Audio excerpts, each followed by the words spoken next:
So let me give you a quick background on Janet. And it's going to be very quick. Janet has worked for Bank of America for 18 years, serving in a variety of management positions. She left the bank in 2005 to become the first female president, and chief executive officer of the California Bankers Association. It's the largest banking association in the country with more than 280 members. She returned to Bank of America in 2007 to assume her current role as president of Bank of America, California. She is a long champion of diversity in the workplace. Janet is a frequent speaker on leadership development, particularly subjects pertaining to careers and personal growth for women. And I think this sums it up about Janet. She was named one of the 100 most influential businesswomen in San Francisco Bay Area by the San Francisco Business Times in each of the last 6 years. She also received the Founders Award from Women's Initiative for Self-Employment and was named Financial Woman of the Year by the Financial Women's Association of San Francisco. So really, it's my pleasure to introduce my good friend, Janet Lampkin.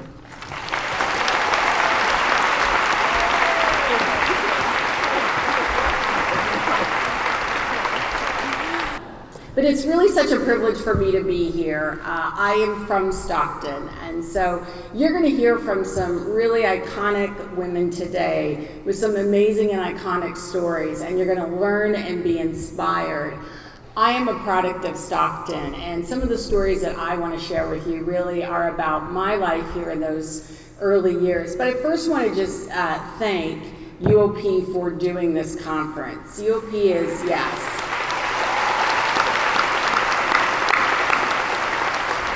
It is such a terrific opportunity, and U.O.P. has been such an important part of our community over the years, and I also would be remiss if I didn't thank Dia and Ron for the invitation, and Faye Spanos is here, and just the gratitude that we feel for the Spanos family and the support they've given to Stockton is unparalleled, so thank you for all of us. So U.O.P. has been a big part of my life as well. My dad worked for the University of the Pacific, which brought us to Stockton. I was in the 6th grade, and he worked in the development department. My husband Bill and I, who are here today, were married at Morris Chapel 33 years ago. So it's really been an integral part of our life. And so that's why I'm so honored to be here today, to tell you a little bit about some of the lessons that I've learned in my journey, starting in those years here in Stockton and now moving to Bank of America. So I went to Colonial Heights Elementary School. I don't know if any of you went there. I went to Lincoln Senior Elementary, went to Lincoln Senior High, and Bill and I met our senior year at Lincoln High School, and here we are 40 years later, still together. I want to really begin by congratulating each and every one of you for even being here today, because it's incredibly important, I think, to take the time and make the effort to think about who you are and who you want to become. And being here today is a good step in the right direction. Obviously, hearing what Jade said is a good second step, so you've taken in a lot of information already. Not surprising, as with many of you, my mother and father had a really important impact on me growing up. My mother loved to travel. She had gypsy feet.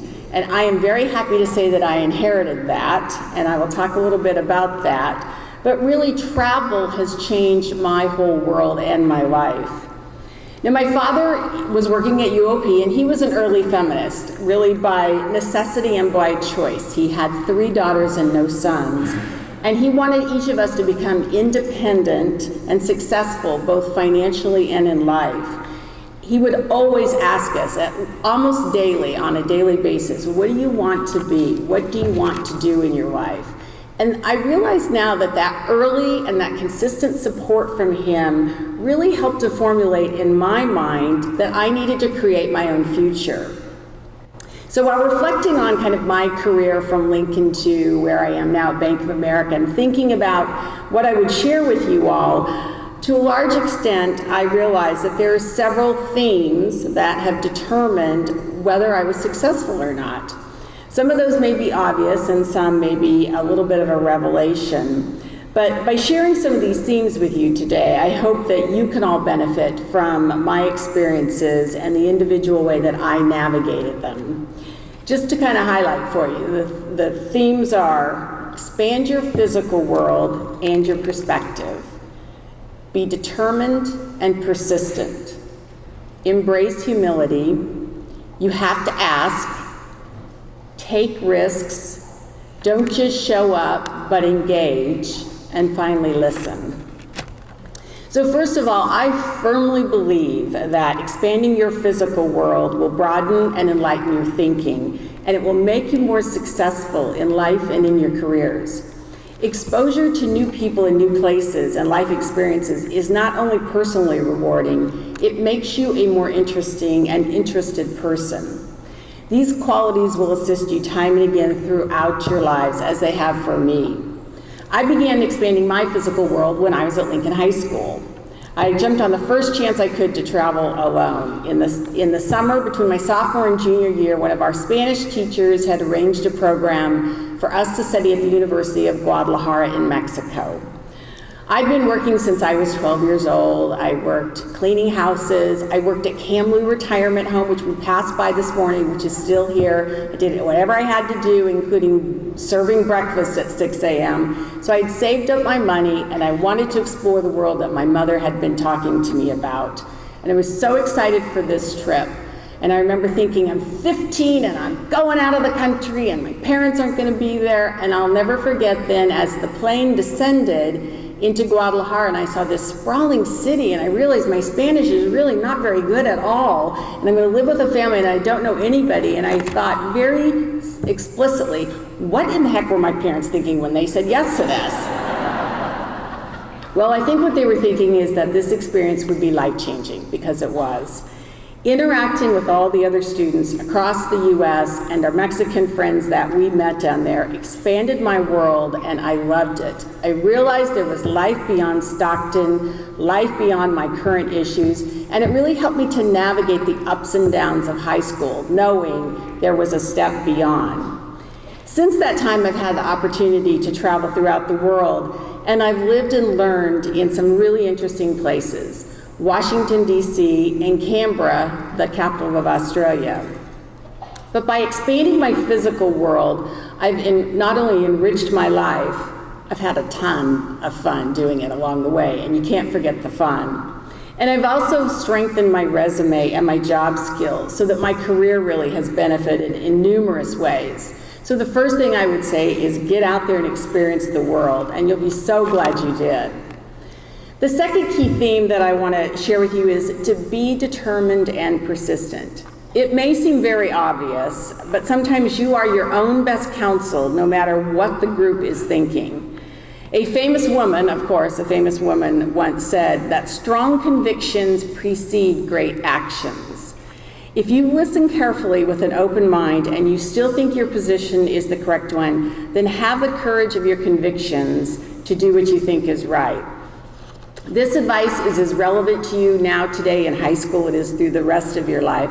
And I'll share with you an experience that I had in high school when I felt that I had to have the courage of my convictions. It was the first time I can really remember starting to think about.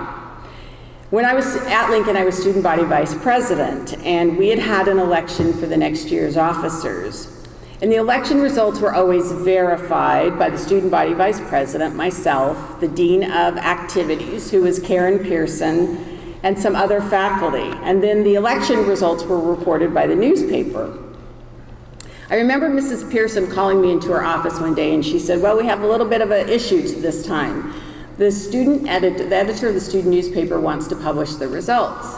Well, we had never done that before because we were afraid that it would dissuade others from doing it. And I was really concerned that people wouldn't want those results out there if they were brave enough to get into the race and didn't want to make them public. And as it turned out that particular year, the results for one candidate was really quite low.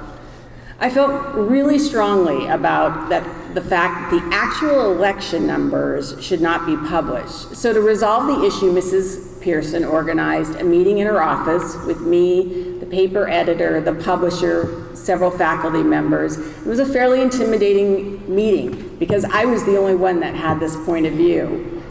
but I really made the case of why I thought it was important not to make this public this year, because it would dissuade others from getting into the race, and it would embarrass one individual who was brave enough to get in the race in the first time. Well, Mrs. Pearson shared with me later that I'd made a really compelling case, and in the end had convinced the others not to publish the results. And that experience was really quite transformative for me. By supporting my determination and persistence, Mrs. Pearson did me a great service and ultimately encouraged me to focus on strengthening those skills. When I look back, that experience was really my first public policy debate. And I'm sure that positive experiences like that influenced my career choices, which have really revolved around policy debate. So I would say to each of you, listen with an open mind to the advice of all the others throughout your lives, in your relationships and in your careers, but don't be afraid to be determined and persistent in support of your position if you believe it is the right one. If you believe in yourself, it may surprise you how others are willing to believe in you too. But being persistent and determined does not mean that you also cannot be humble. Which leads me to my third theme that I want to share with you, which is embrace humility. I think we all aspire to lead interesting lives and have interesting careers, but they don't just happen. You need to start somewhere, and sometimes it requires humility to get that next step. Now, I'm going to share a secret with you today that very few people know, so let's just keep that in this small group right here, okay? I got a super-sized dose of humility when I graduated from Westmont College in Santa Barbara, California, with a double major in poli-sci and business administration. And Bill and I moved back to Stockton, and we both tried to look for a job in the field that we'd studied. At the time, our college's outplacement was not that well advanced, so we were really very much on our own. I got back to Stockton that summer, and unfortunately all the jobs were filled because it was already the summer, but I needed a job. So I took a job at a family-style restaurant here in Stockton called the Big Yellow House. None of you out there are old enough to know it, maybe down here. Yep, Big Yellow House. Now, I know lots of people take work as a waiter, waitresses after college. It's really good work. It can pay well, but it's hard work. But here's the thing, I wasn't a waitress. I was the cornbread girl. It was literally my title, the cornbread girl. And if you think that's not bad enough, I had to wear a long brown prairie skirt and carry a basket of cornbread from table to table. My friends at high school, many of which are here today, I think thought it was quite hilarious at the time, but I did not see the humor in it. I had to suck it up. And needless to say, I am so very glad there was no social media at that time, or I'd still be living that prairie skirt down. Would I have chosen that job over others just to prove that I had humility? Definitely not. But I was not too proud to take it because I needed a job that was available.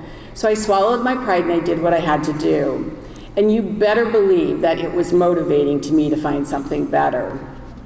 So think of your life as stepping stones. There's nothing wrong with humbly stepping into a situation as a means to an end, as long as you don't settle there. And always keep your eye on your goals that are in front of you. Which is the perfect segue into my next theme, which is you have to ask. Sometimes to further your goals, you just have to ask, even when it seems like what you're asking for is completely out of reach at the time. I've had a long career of very interesting jobs, from working on Capitol Hill to being the CEO of the California Bankers Association, Director of Government Relations for Bank of America, and now California State President for Bank of America. And none of that would have happened if I was not determined and persistent when I was that cornbread girl at the Big Yellow House. I most definitely wanted to move on, so I had to ask, and that leads me to my next story. When I was in college, again, I was expanding my physical surrounding, and I took a semester in Washington, and I worked for the House of Representatives Ways and Means Committee. One of my majors was poli-sci, and I loved it. I was fascinated by the policy debates in Washington, and I thought and dreamt about a career in political science when I graduated from college. The politics of the Big Yellow House was not what I had in mind, obviously. So in between those cornbread basket runs, I wrote to our local congressman here in Stockton, Norm Shumway, and I told him that I had worked on the Hill, and did he have anything available in his Stockton office? I would open mail, I would do whatever he needed to. Well, I got a call from his assistant and said, come meet with Norm, he'll be in Stockton next week, come talk with him. And he shared with me that he didn't have anything in Stockton, and I was very disappointed. But he did have a job in Washington, and if I could be there in 4 days, I could have it. So Bill and I bought a car from a friend because we did not have the time to do any research. We packed up, and in 3 days we drove to DC, or I should accurately say Bill drove and I slept, so I still thank you for that effort. And we arrived in DC 4 days later, and I started working for Congressman Norm Shumway in Washington on Capitol Hill, which had been my dream for such a long time. Now, Norm was on the House Banking Committee, and I helped work on his banking issues and business issues, but he had a legislative director that was really in the front spot for managing those issues, and that person was there for the long haul. But I learned that Senator Paula Hawkins, who was one of 2 female senators at the time from Florida and also in the Senate Banking Committee, was looking for a legislative assistant. I was supremely unqualified to do this job, but I did have to ask, and lo and behold, I got the job. So by expanding my physical world first, being persistent and determined, and asking for something even when it seemed highly unlikely, in a matter of a few short years, I went from being the cornbread girl at the big yellow house to being the point person for a United States Senator on banking and business issues. And I can honestly say that my entire career really was the direct result of that short letter that I wrote to Congressman Norm Shumway. He wasn't looking for a cornbread girl, obviously, so I had to ask for what I wanted. And I hope that you all take that to heart and get whatever you ask for in life as well. So moving to DC was quite obviously the easiest decision Bill and I have ever made. But leaving at a time when I had become successful on Capitol Hill doing my dream job was really a much riskier proposition. Which leads me to my next theme. Sometimes taking well thought out risks can move you forward in unforeseeable ways. I love the time in DC, and Bill and I both wanted to go to graduate school. So we decided to expand our world one more time, and I learned that I could apply for a Rotary International Scholarship and attend graduate school abroad. It was a twofer, school and travel. So I applied through the Stockton Rotary Club, and I was awarded a scholarship to study in Australia at the Australian National University. I was so excited about this, but when I went back to DC and I talked to my mentors and I told them what I was considering doing, to a person, they all advised against it. They said there are scores of people who want the job you're in, there's 15 behind you, you'll never get back into Capitol Hill, it'd be really hard to re-enter the workforce after you leave the country. Everybody said, great opportunity, but too risky. Well, I knew it was a great opportunity. I also knew my heart was in it. So jumped into the risk, and Bill and I left and spent 2.5 years in Australia. We followed our convictions. I received a master's in international relations, and I had the opportunity in Australia to study with officials from countries throughout Asia and the South Pacific. And needless to say, we had a blast living in Australia for 2.5 years. Even though almost everyone I knew advised against it, saying it was too risky, it was without a doubt one of the best decisions I've ever made. And that experience and those relationships that I made there have helped me throughout my career continuously. So don't be afraid of risk. Certainly listen to the advice of others, but ultimately it's your decision. So do what's right for you. Sometimes risks really will be rewarded, and I hope that yours are too.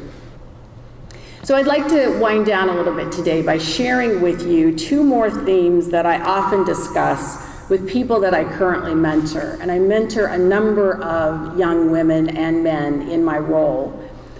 The first one that I often say to them is, don't just show up, engage. Be engaged and engaging in your jobs and in your relationships. People will respond favorably to you when you're engaging. Come prepared to participate. I was quite shy growing up, so this is something that I've had to learn. This did not come naturally to me. but you can learn to be engaging, and you can prepare for it as well. And I'm not just talking about making sure you're prepared to participate in the discussions at work or at school. It can also include getting prepared when you go out to dinner or lunch with friends so that you know what you're going to talk about, or making sure that you put in the work to have plenty of thoughtful interviews when you go on a job interview. You can also become more engaging by opening yourself up to new experiences and ideas. I promise you that if you put in the effort to become more engaging, you will both expand your professional and social opportunities. And more importantly, your life will be much more rich for it. The final and perhaps most important lesson, I think, is that I've learned throughout my life is to listen, to be a listener. Successful collaborations, whether it's at work, at home, or school, really require listening. Don't just listen so that you can respond, which is what so many people do, but really focus on what is being said. We can all continue to learn by truly listening, even if we don't like what's being said, which often is the case. But the fact of the matter is, to be a great leader, you must be a great listener. So practice your listening skills, and they will serve you really well. So just to sum up my 7, it's broaden your physical world and your perspective, be determined and persistent, embrace humility, ask for what you want, take risks, don't just show up, but engage and listen. And there's one final thought I want to leave you all with. Nobody does it alone. Don't be afraid to ask for advice when you need it. Your friends, your family, your teacher, your coworker, even your boss, their experience can help gain perspective. Their support can see you through some tough times, and their coaching can help veer you back on course. Several of my colleagues from Bank of America are here today, and I appreciate their support. And we experience that relationship frequently, where we give feedback, we give coaching, and it's helpful and constructive. And it's one of the most valuable relationships we have. Mrs. Pearson was my first mentor at Lincoln High School, and I've had several mentors between that time and now, and I've really worked at those relationships, and they've been rich and given me a great deal of advice. Here's the point, almost every successful woman I know has had mentors and has worked at those relationships. Even if you review the themes that I shared with you today and you think that's not exactly my course or my experience, that makes sense. These are my experiences. These are the lessons that I have learned. But it's important for each of you, I think, to be thoughtful about how you move through your life. Think about what you're learning in an experience and take that and study it and apply it to the next. These themes and experiences that I have had have in succession led me on a journey that's been rewarding professionally and personally. So I want to thank you all very much for listening today. It's really been an honor to be here with all of you. I wish you all the best. So go out there and make Stockton very proud. Thanks so much.